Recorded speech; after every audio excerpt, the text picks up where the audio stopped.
Next slide, please.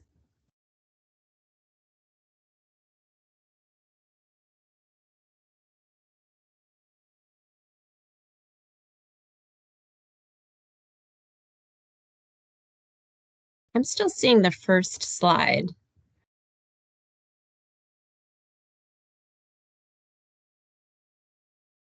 It's not, it doesn't just a appear to be second. advanced. Yeah, just give me a second. Sure.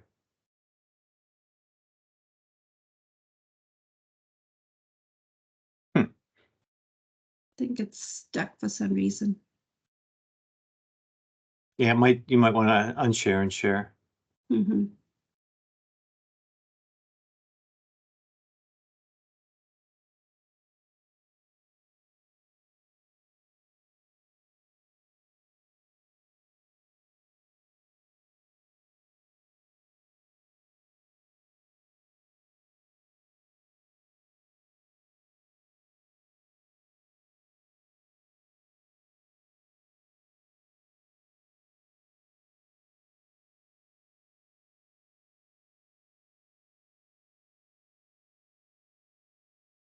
All right, perfect. Again, thank you everyone for joining us today. Just a little bit of logistics before we kick off the seminar. Today's session is going to be recorded. All of the sessions in the seminar series are posted to the BRICS public website after the seminar. So definitely use it as a resource to check out things after today or share it with a friend if they were unable to attend today. Today's session, as I said, will be recorded, so please keep yourselves on mute. Certainly feel free. We want this to be an engaging conversation today. We encourage your participation. Please take advantage of the chat to post questions throughout the course of today's seminar. And then we will be taking breaks throughout the course of the seminar to allow you an opportunity to come off mute and ask your questions. We will also be answering questions when possible in the chat as well. Next slide, please. So for today's session, we're going to be kicking it off by having Dr. McAuliffe do a brief introduction, and then we're going to turn it over to Dr. Alexandra Bukinski, who's going to provide background information about the tool, the capabilities, as well as perform live demonstrations. And then we're going to close it out today with Dr. McAuliffe for closing remarks and any additional questions. Also, with this broad trans NIH group here today, we just wanted to make folks aware of an upcoming opportunity to learn more about the use of AI, specifically in the realm of advances in immunology. So this is a upcoming event with NIAID. Information's here if anyone's interested. It is a hybrid event, so please feel free to take a look and see if that's something of interest for you to join later this month. And with that, I will turn it over to Dr. McAuliffe. Please enjoy today's seminar and look forward to your participation. All right. Good morning, everyone. I'm just going to give my very brief overview of BRICS again. For some of those who haven't seen this, I just want to lay down kind of the foundational kind of pieces of BRICS. I know many of you have heard it, but I will try to be as brief as possible and then hand it off to Alexandra. Okay, so next slide, please.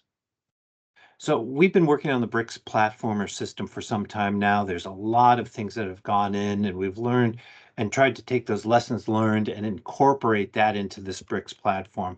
I was part of the NDAR effort. NDAR was for the National Database for Autism Research. We also have a lot of imaging experience, and we've kind of bundled in that because so that we can support not just phenotypic information, we support phenotypic, omic, and imaging data, all within the same platform. We're heavily involved in the common data element effort with NLM, and we work with them closely. And in fact, you will show off one of the tools that we've uses some of the functionality within the NLM tool set for generating UMLS coding. But so the basic idea here is that we built this single platform that has gone through the certification accreditation process. But now we can deploy that in a number of different ways to meet the specific needs of a specific collaborator. We also could build one monolithic version that supported a whole bunch of different, have a multi-tenant solution where we supported a whole bunch of different projects within one solution. But the fact that we can provide specific solution to a specific research stakeholder group provides a lot of flexibility for that stakeholder group. So we have lots of flexibility. We can deploy on cloud or on-prem. And with that, you can see on the far right the list of some of the, a representative list of instances of BRICS, we call it. So FITBR, which is traumatic brain injury, collaboration with the DoD, and the NINDS, Parkinson's disease biomarker. We have another one with NEI called iGene, and so on. Okay, next slide. Okay, this is just kind of a different way of looking at it. And the idea here is that because we have a modular system with different capabilities, we can do things that are interesting and really meet the specific needs of the communities. So as you can see, we have different instances deployed on-prem or on cloud. We have some relatively new functionality, centralized GUID system, or the PPRL, privacy preserving record linkage. It allows us to provide a unique ID per subject, and then you can link that data over, or link data over the different platforms for a particular subject, because sometimes subjects are involved in multiple kinds of studies. And that's where you have appropriate approval to get access to that data. Most of our systems, you need to go through a data access committee to get to that data. Lots of different kinds of functionality. We have Proforms, which is our ECRF tool, which is a lot like REDCap. We're 21 CFR Part 11 compliant. We have the system has newly gotten RAS functionality, which is multi-factor authentication, and also starts to fit us into the data sharing ecosystem that is more broad than just BRICS. But lots of different other functionality, data dictionary tool, our data repository. We can query across studies and aggregate that data very quickly because we use common data elements. And again, we support all data types. And the other thing I want to point out, like, for example, the imaging, we not only support all data types, we support all imaging formats. So not just DICOM, not just NIFTY, we support all the different kind of formats, including bids and that. And so it's a very flexible system. Okay, next slide. Okay, we have a new release coming out in early June. We're going to add some real-time locking of data in Proforms. Again, Proforms is 21 CFR Part 11 compliant, so you could do clinical trials kinds of studies. We're adding some additional functionality in the submission tool. We're integrating Globus that will improve the transmission of data to our system, and eventually that'll also be added into the download tool. So a lot of UI enhancements to improve the flexibility. We've gotten a lot of feedback on things that we can do to help the user community use the tool.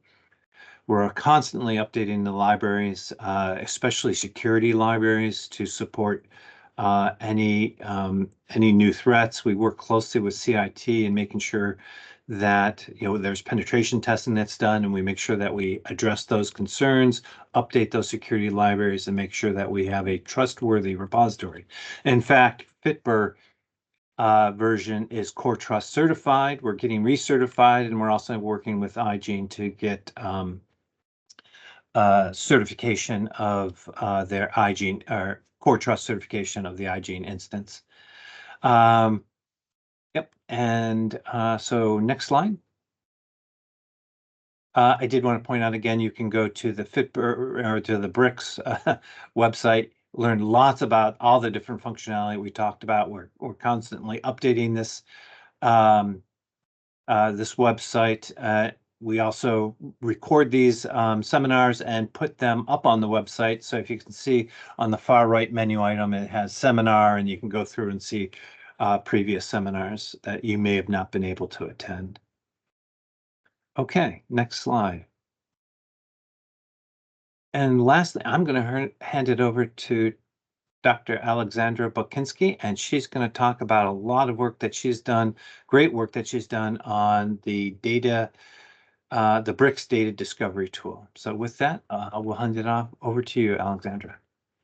Thank you, Matt. I'm going to go ahead and share my screen. So give me one moment. And let's see here. Okay. Can you all see my screen now?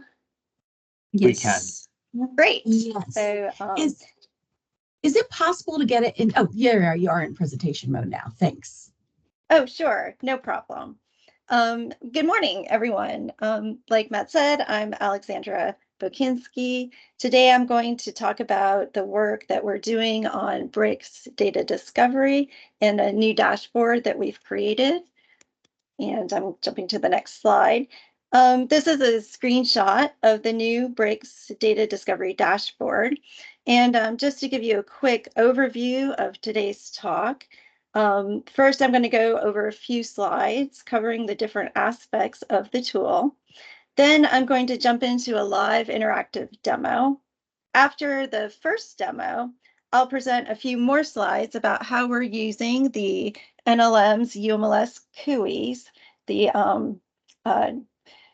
to link the different data elements within and across BRICS repositories. Then I'll show a quick demo of the new UMLS and data element mapping tool. And if there's time at the end of my talk, I'll present a few brand new visualizations that we've done to explore the UMLS semantic network and how the BRICS data elements fit into that landscape. There should be plenty of time, I hope, for an open discussion at the end of my talk, but please feel free to put questions in the chat or interrupt me at any time if you have questions. So great, let's get started. As you can see, this is the BRICS Data Discovery Dashboard. The tool is available to use right off of the main BRICS website. So if any of you want to try it out after my talk, that would be fantastic. And I would love to hear feedback and any ideas for future directions. The data discovery tool, it's the first dashboard that we've implemented that looks at integrating BRICS information across the different BRICS repositories or instances, like Matt was referring to. Currently, we have in the dashboard, we have summary and metadata for FIPR, CDRNS, NEI, and PDBP. And I'm actively adding NIA data as well, so that should show up soon. In the dashboard, we use the D3 JavaScript library for the visualization and graph components. And D3 is great because everything is fully interactive and responsive, and you'll see that during the live demo. I just want to orient you to the dashboard. So the center panel is a carousel of options. The current image is showing 149 studies across 4 different repositories, and each study is represented by a circle where the color represents the repository. So FIPR in this example is green, and the diameter of the circle is going to represent the number of subjects. So the more participants, the larger the circle. Directly below this center panel are several different tables summarizing the data. And the one you see here is the study table. So it lists the studies by repository, title, PI, and funding, and so on. And let's see, on the left-hand side, we have drop-down menus for filtering the studies based on summary or metadata. So if you wanted to see studies that looked at a particular age group, you can, for example, you can do that with the filters. On the right-hand side, we have charts summarizing the demographic information about the subjects.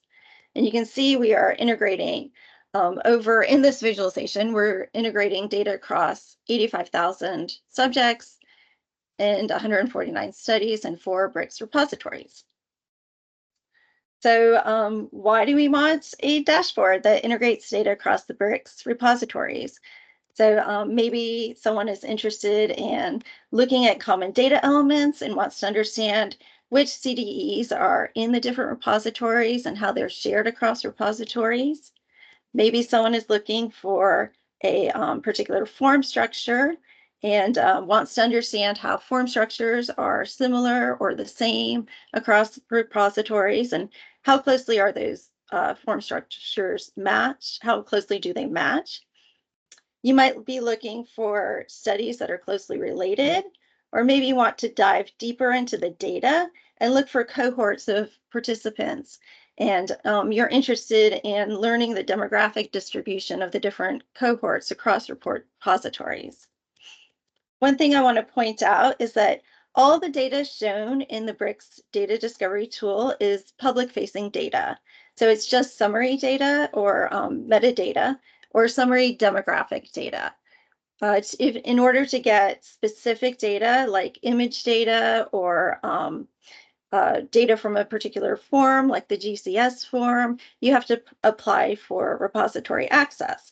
But the discovery tool is a great way to look at what's available in a repository and decide if it has the data you're looking for, and do you want to apply for that access. And of course, we always like to foster collaborations.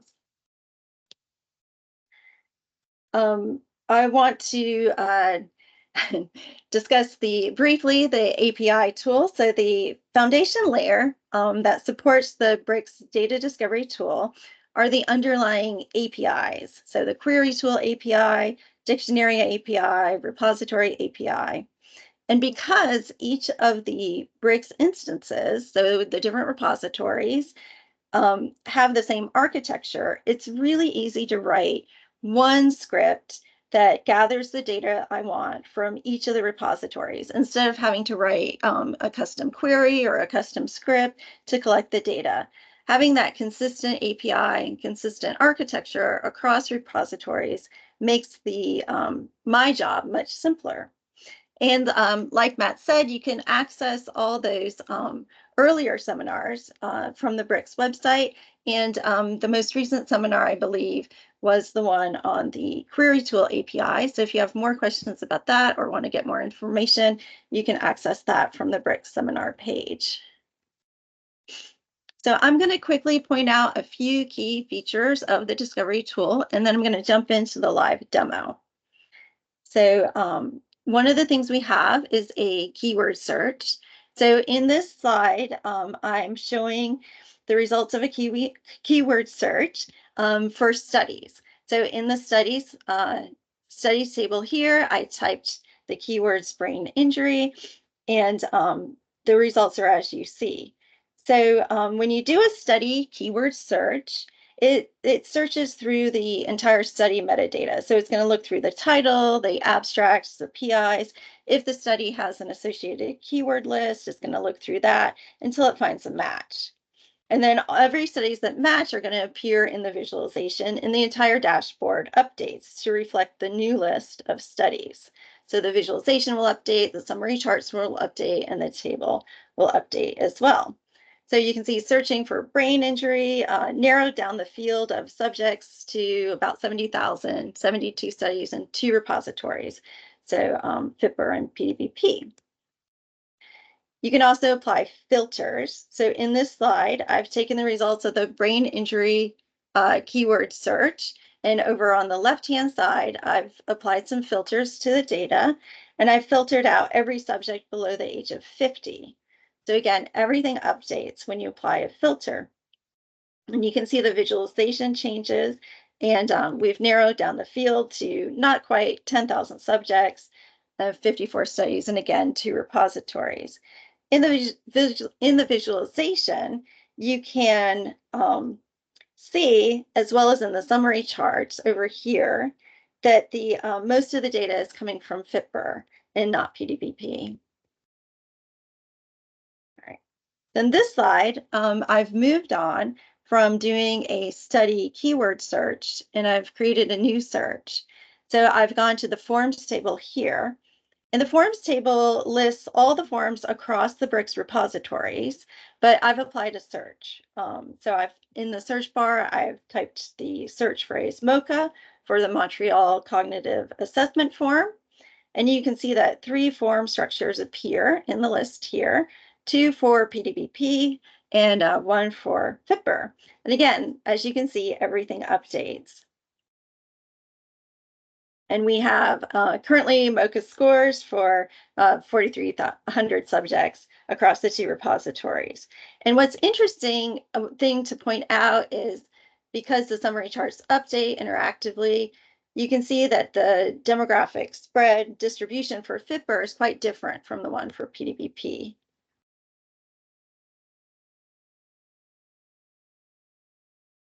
This is a different visualization of those same 3 MOCA form structures, and it looks at how the 3 form structures are similar and how they're different in terms of the data elements that those form structures use. It's a Sankey chart, so I'm just going to explain how we read the chart real quick for those of you who don't know. So we read it from left to right. And what I've done is I've sorted the FIPR data elements from the FIPR MOCA form into the top bar here in green, and the PDBP data elements from the PDBP MOCA forms in the bottom here in purple. And as we flow from left to right, you can see a large collection of data elements goes into the shared bin. So they're indicating that they're shared between FIPR and PDBP, and a smaller portion of the FIPR data elements remain unshared. And likewise for PDBP, most of those data elements are shared across those forms, and fewer are just for PDBP alone. We have 3 form structures and 23 shared data elements in this case.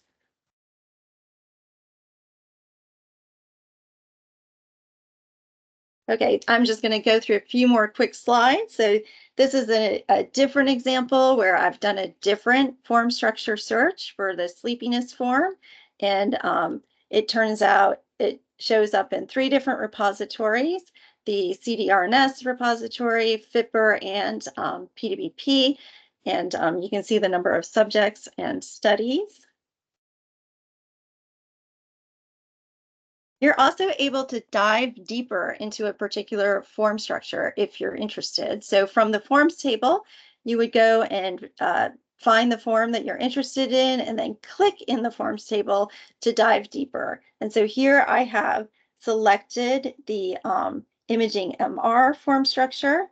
Once you click on a form structure, you can see and explore the list of studies that use that form structure. You can also go into the data elements table and see the list of data elements that make up that form structure.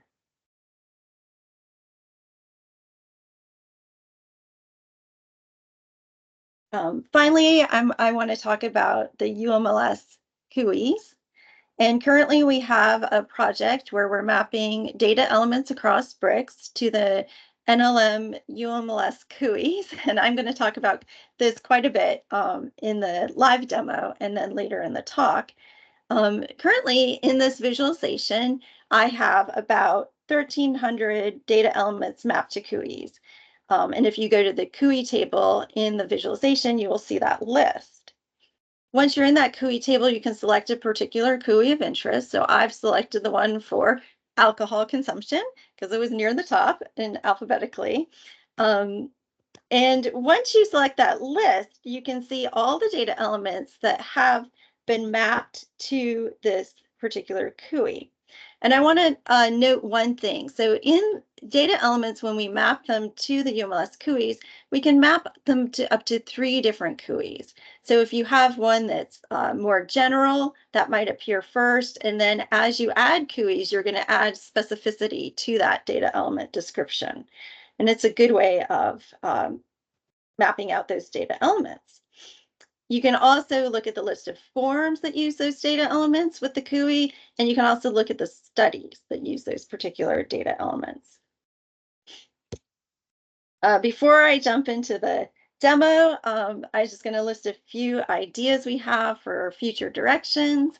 You'll see in the demo, and you saw a few slides ago, we have the ability to filter data by gender and age group, but I think it might be helpful to add a few more filter options. Currently, we have a very basic keyword search. In any of the tables, you can do a keyword search, but it'd be nice to add some more advanced searching in case somebody was interested in looking for a particular set of form structures, like building cohorts that have DTI images and GCS scores, for example.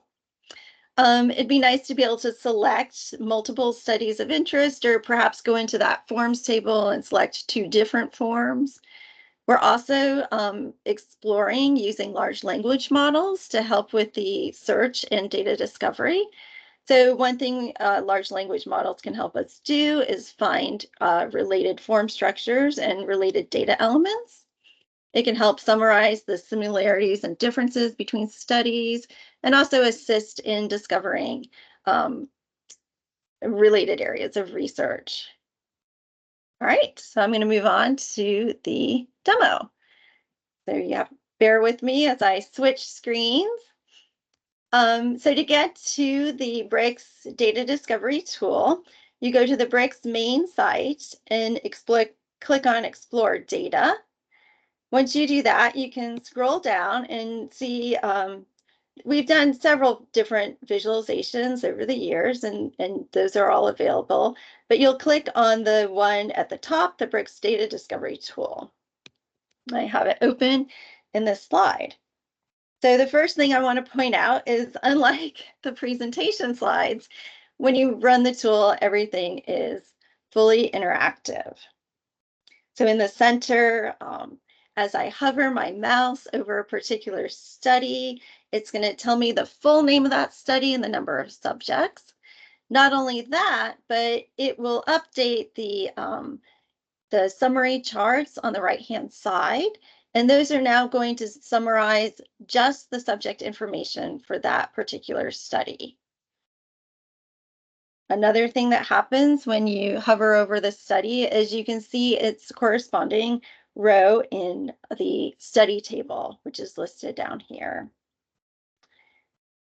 In the table, we have the repository listed, the study title, the PI, and so forth, number of subjects, and so on. And also when you click or hover over the row in the table, you're going to see the corresponding study highlight in the visualization, and also update those charts as well. The visualization is a carousel. Like I said, there's 3 different options. So we also have a word cloud view.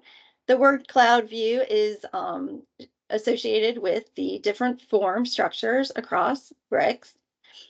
And so I've gone here now to the forms table. And you can see we have over 753 form structures across BRICS. And so not all 750 are going to appear in the word cloud. It's just a sampling. But again, when you hover over one of the form structures in the word cloud, it will update the summary charts on the right-hand side interactively. Again, when you hover over the form structure in the form table, it'll also highlight the corresponding one in the word cloud and update the charts as well. So if I hover over the FIPR demographics form, for example, that's going to show me the aggregate of all the data across the FIPR studies that use this FIPR demographic forms. It's not just the FIPR demographic form for one particular study. It's all those studies in FIPR that use it. I want to point out quickly with this table here, we have the form name, the short name, which is how it's represented in the database. We have the number of data elements in that form, the number of studies that use it, and then for each column, I create a column for each of the instances that the visualization is studying, and it'll tell you the number of subjects for each of those instances. The final column here, it just lists instances. If I sort by instances, then it's going to bring up the ones that are most shared. And you can see that the imaging forms are shared across FIPR and PDBP. And if I scroll down, there's this sleep questionnaire form. It's also shared. It's shared across CDRNS and FIPR. The next thing I want to show is the Sankey visualization. So again, you just hit the carousel button, and this looks very different. It's very FIPR dominated right now with all the data elements, and it is more interesting when you look at a particular form using the Sankey, or after you've applied some filters. It's also currently just based on those data elements. So once we map more data elements to the UMLS CUIs, we can use the CUIs in the Sankey instead and see more overlap. And then it'll also be more interesting. Although it is still interesting to see there's quite a bit of sharing going on across the different databases. There are a few more features I'd like to point out. So we're back to the summary view, the subject view, and the studies table. And I want to point out some filters. So you might say, hey, FIPR is very dominant here in this visualization. How can I look at the other three? And so you can filter out FIPR. Again, everything's going to update interactively. So now the visualizations just reflect that we've filtered out FIPR. It's only showing CDRNS, NEI, and PDBP. The table and the summary charts reflect that as well. One thing to notice by the filters is you hover and it tells you the number. The number is also listed in parentheses next to it. So you can see we currently have 30 studies from CDRNS. I filtered out FIPR, so it's 0. If I go down to the ages, you can see that we have 347 subjects in the 10 and under age group. When I turn the FIPR filter back on, or allow those unfilter the FIPR studies, you can see that this number changes. And we now have nearly 800 subjects in that 10 and under age range. What else can you do with the visualization? So one option is to click on a study in the visualization, and that's going to take you to that study profile page, and then you can dive deeper into more information about that particular study. Going back to the visualization, you can also click in the study table to dive deeper into information about that study. So now the visualization is just showing the one study, and the forms word cloud is just showing form structures for this particular study. You can look at the abstract and the forms. When I look at the form structures, after I've done this deeper dive into a particular study, if I go to the forms table now, these are just showing the form structures for that particular study. As I hover over a row in that form structures table, I'm only seeing the demographic information for that form for that particular study. So you can see in this is quite a large study, the CARE Consortium. It has almost 35,000 subjects. But when you do a deeper dive into the particular forms, you can see that not all forms have as much data, as some of them have quite a bit more data than others. If once you've done a deep dive into a particular study or form or UMLS CUI, and you want to reset, you just click the main tab up top here, and that will reset everything, undo the filters and the search. So we have, like I said, a simple keyword search. If I search for dementia, oops, I spelled it wrong. I knew I was going to do that. This is the result I get. Everything updates, and only the studies that have a keyword match to what you've typed will show up in the studies list, and the visualizations and all of the graphs will reflect that now smaller list of studies. I can do another search. I'm searching for geriatric, and I get a different result when I do that. I search for alcohol, everything updates. So see here, these numbers reflecting the number of subjects, the number of studies, the number of repositories, the numbers along the filters are going to update, and it's all going to reflect the results of your search. One more, fatigue. If you want to clear your search, you can hit the X or you can just backspace. If you would like to download the list of studies into a CSV file, you have that option as well. I've reset the search. I'm going to go into the forms table now and do that search for MoCA. And you can see we immediately get those 3 MoCA forms, 2 for PDBP. One I thought was interesting is a virtual visit, and the other for FIPR. Every time when I hover over the form in the forms table, again, it's reflecting just the demographic information for that particular form, aggregated across the studies that use that form. And now here I can go look at that SAN key again, and you can see that we have the 30 FIPR data elements and 23 are shared with PDBP and those across those forms. And then we have just 7 here that are for the FIPR form alone. And likewise, you can see the same thing for PDBP. And so this is part of why we call it the data discovery tool, because it's an interactive tool that is meant to be explored and used and interactively to help people learn about their data.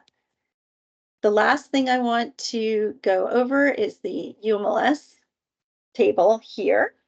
So currently we have a project where we're adding, it's a massive, massive effort, adding those UMLS concept and unique identifiers to the data elements across BRICS. And in this visualization, the dashboard, I'm just showing 1,370 some data elements mapped to 915 different CUIs. And those CUIs are those concept unique identifiers, which are listed here. So as this project progresses, this visualization, it'll change quite a bit as we add more of those CUI mappings to those data elements. So come back in a few months and check us out again. So in the CUI table, we list the concept name, the identifier, its semantic type. So the UMLS semantic types, there are 127 different semantic types. Across BRICS, we use about 74 different semantic types. And then we list the definition. So the definition of a concept or CUI is going to depend on the vocabulary that provides that definition, and we're using the NCI definitions here. So one thing you might ask yourself immediately as you're looking at this table is why does this first UMLS concept, patient-reported outcomes measurement information system, map to 171 data elements? That seems like a lot. So if I click in the row, it's going to dive deeper into this particular CUI. And you can see that this is a CUI for the promise form structures. And so as all those data elements are listed, you can see that they're all related. They're all promise data elements. They're all related to these promise form structures. I can click on the form structures themselves, the list of forms. And here I'm now seeing all those. I don't know what happened to my scroll bar, but you can see that now we're looking at all these different promise forms. And again, as I hover with my mouse, I can see the demographic and the information about the subjects. So we know what type of data we have for these forms. If I click on the Studies tab, I can now see all the studies across BRICS. We have 46 studies and 2 BRICS repositories, CDRNS and FIPR, that use these promise forms. So that brings me to the end of the demo, and I'm going to go back to the talk and briefly talk about those UMLS CUIs. So I'm going to switch and go back into presentation. Okay, so what role can UMLS concepts play in data discovery? So the UMLS is the Unified Medical Language System. We have UMLS CUIs, concept unique identifiers, and we can use those, as you've seen, to link common data elements. So data elements that are very similar, maybe they have the same question text, but different permissible values can be linked with the CUIs. Data elements from the same form structure can be linked with CUIs. There's another form structure, the Glasgow Coma Scale. It has a CUI, and so all the data elements that make up that form structure would be assigned that CUI as well.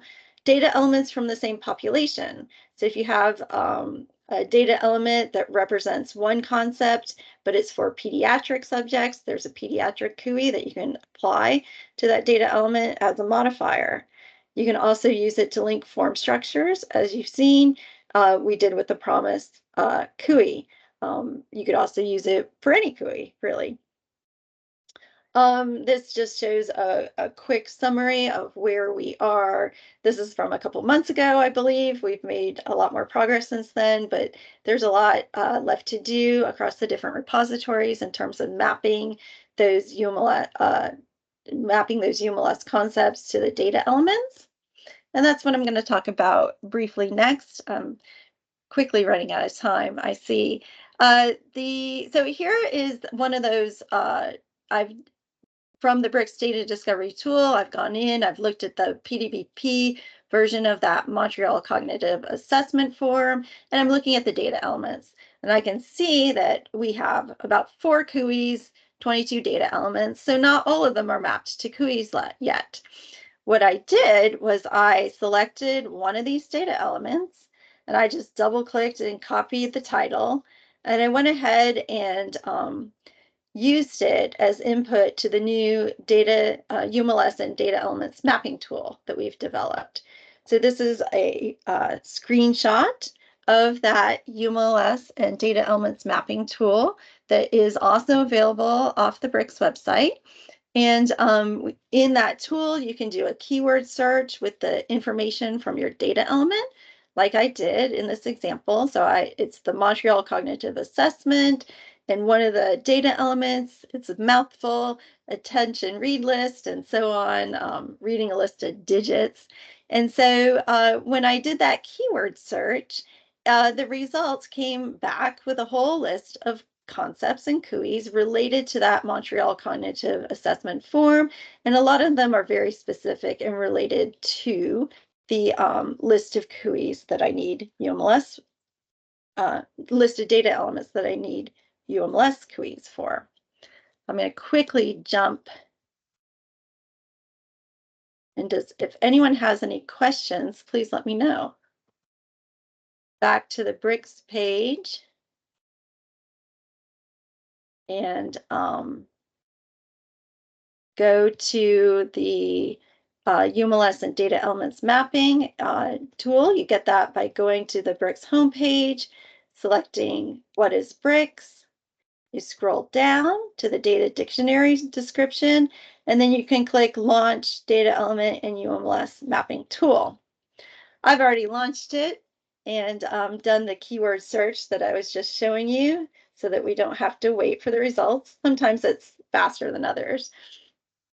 So very briefly, before I run out of time, the tool is just a way to help people map those, or help the ops groups and Olga and everyone else who wants to map those BRICS common data elements to their UMLS CUIs. And we provide keyword search. There's a CUI search. So if you have a particular CUI that you want more information on, you can type that here. It'll return its concept, its semantic type, and its definition. There's the ability to do a batch upload. So if you download a file, a CSV file from the data dictionary, and it has the information about the data elements you want CUIs for, you can do a batch search from that file. Back to the keyword search. The results you get are ranked. It's going to give you the concept, the CUI, the definition, and then the semantic type. Semantic type is interesting. If you hover over semantic type, it'll provide you the definition of that semantic type, a few examples as well. We have some ability to filter. There's, I think, over 50 some different vocabularies in the UMLS, and we've pre-selected ones that fit well with BRICS. There's also, like I said earlier, 127 semantic types, and we have again pre-selected those semantic types because some of them, like amphibian, clearly don't apply. If you have questions about what is the vocabulary or semantic type, you just hover and it gives you a bit more information. So that is the mapping tool in a nutshell. I'm going to go quickly back to my talk. I think I have a few more minutes before questions. Okay, so the exploration doesn't end here. We're very interested in UMLS semantic network and looking at those. Like I said, there are 127 different semantic types, and those go from amphibian all the way to virus. There's also 125 hierarchical relationships within the network. So that basically provides more specificity as you go down the semantic network tree or hierarchy. So for example, behavior is the child of activity, but it's the parent of social behavior, which is a bit more specific than behavior. There's 54 semantic relationships, and those semantic relationships describe how one category semantic type affects or measures or perhaps treats another semantic category. So very quickly, we have are exploring new ways of looking at those BRICS common data elements across repositories and seeing where they land in the semantic network. So this is a visualization, a screenshot of that semantic network. It's just a partial view of the tree. The tree is actually quite a bit larger, but this shows just a partial view. As you go from left to right, you get to those leaf nodes in the tree, which are more specific. And what I've done in this visualization is highlighted nodes that, the more BRICS data elements that map to a particular node, the larger that node is going to appear in this semantic network visualization. So you can see that, for example, finding, as expected, is quite large. Sign or symptom has quite a few data elements mapped to this semantic type. Intellectual product is also interesting. Intellectual product, that semantic type represents a lot more of those data elements that are in the form structures, like the promise form structures or the Montreal Cognitive Assessment form. Those CUIs representing those data elements and those forms are going to be assigned an intellectual product semantic type. So where do the BRICS CDEs appear in the semantic network? So this is just the beginning of the exploration because across the 4 BRICS repositories, I'm only showing the visualization for 1,300 CDEs. So we know that there's many, many thousands more to come. But currently, you can see we use about 75 semantic types for those different CUIs. This visualization shows the current mapping of BRICS CDEs to CUIs, where the size of the circle represents the number of data elements. And I've just colored leaf nodes in green. And if I go and click on a particular semantic type, so here I've clicked on clinical attribute, and it lists then all those data elements across BRICS that fall into that clinical attribute semantic type.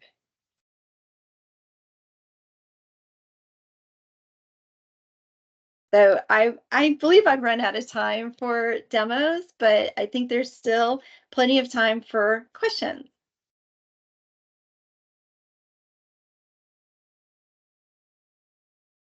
Yep, we've been trying to answer questions. Alexander, that was a great talk. We've been trying to answer questions in the chat while you were talking. But if we didn't answer any of the questions, or we didn't answer any of the questions to the extent that the person was interested in, please feel free to come off mic and ask a question.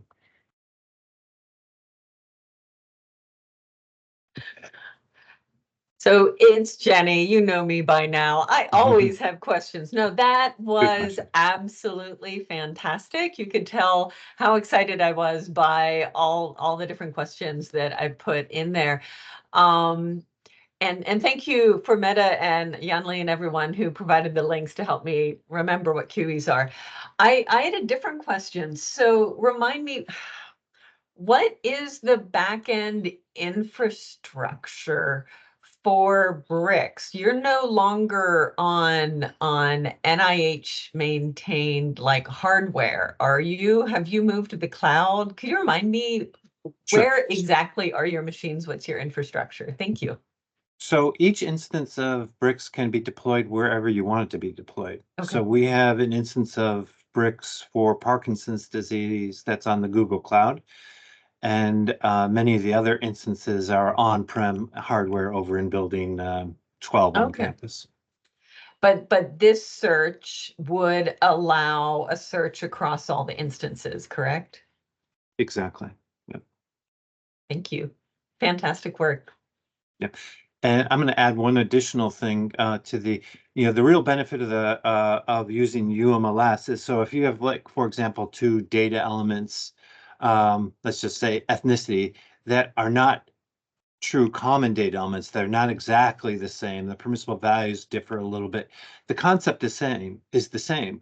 So if you search for a specific data element, you might not find both, but if you search for the concept ethnicity, you're going to find those data elements that are important to you, but slightly different.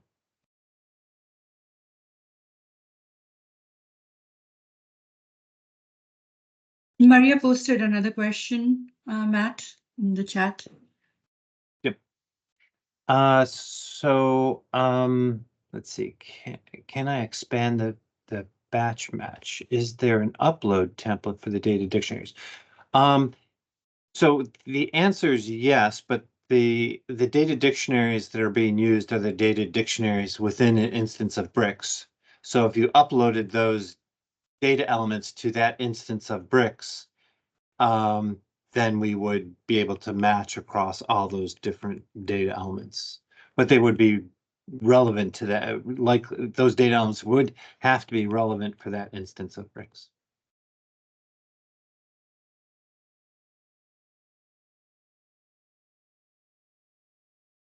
Hi, Nicole Gerling. So this is the first one of these I've come to, but I'm very impressed. We're working on the population science data node for the cancer data commons, and looking at similar ways to visualize our data. So of course I was following the questions about possibly linking repositories, but I also wanted to ask, one of the other things that is always sort of a follow-up instance to being able to explore the data and select projects or data sets you're interested in is then the analytics part. And so I was wondering if there's anything associated with BRICS in terms of an analytic workbench or something where you basically explore the data and then you can also move on, getting the appropriate permissions, of course, but then move on to also being able to analyze the data.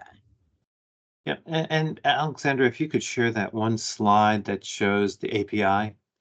So we don't directly provide a workbench, so maybe like on an enclave, or somewhere that the data all is on the cloud, or within that instance, or within an instance of a thing. The way that we provide analytics, or the ability to do analysis of the actual data, here's the example. So if the user had access through the DAC through both FITBR and PDBP, they could essentially, that data scientist or researcher could write code, say within their favorite, Jupyter notebooks or whatever, Posit or Anaconda, write code, Python code or R code that would query into the system or systems, both FITBR and PDBP, retrieve that data and then do whatever analysis they want. In fact, I think our talk last month was on that process. So we still provide the ability to do analytics, but there is some level of expertise that would be needed to, write the code and do the kind of analysis that you're interested in. We do provide a GUI interface to query across data within a repository and define cohorts across the studies that are in that repository. So instead, for example, within FITBR, you go into the user interface, say I want all subjects between 20 and 40 who have a Glasgow Coma score of 10, 9 or 10, and then get all that data back. And then you could download it and do analysis, or you could actually write code that did exactly that same thing and did the analysis. Did that help? Terrific. Yes, that helped a lot. Very helpful. And I guess just a quick follow-up. Excuse me. When no one else is waiting to ask. Are any of the repositories concerned about the downloading of their data? Because I know in some instances, I guess there's concerns as to what happens to the data afterwards. How's it used? Who's it shared with?